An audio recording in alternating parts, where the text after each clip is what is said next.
Are drivers better off with ELD? It's a question worth examining. The FMCSA ELD mandate for long-haul trucking has been implemented industry-wide. Big and small fleets rolling in every corner of the country stand compliant. Without a doubt, fleet operations have increased efficiencies, lowered overhead costs, and successfully taken a very significant step into the future.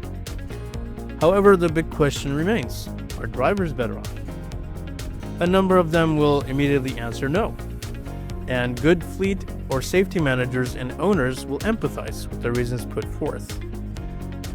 More restrictions, in some cases already constricted driving behavior.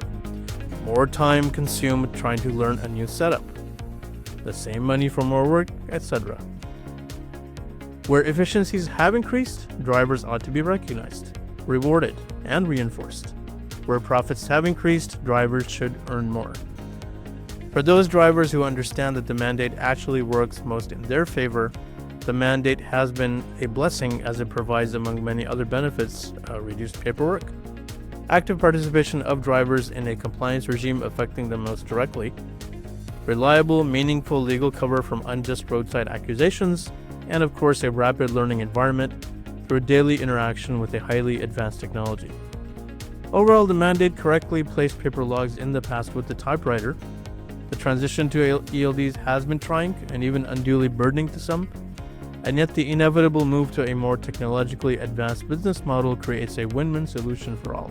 Of course, to ensure this actually happens, managers need to make every effort to provide drivers with ELD solutions that are thoroughly reliable and simple to operate. The data generated must be easy to edit and or share, whereas the reporting functions must be precise with minimal driver input. Thank you.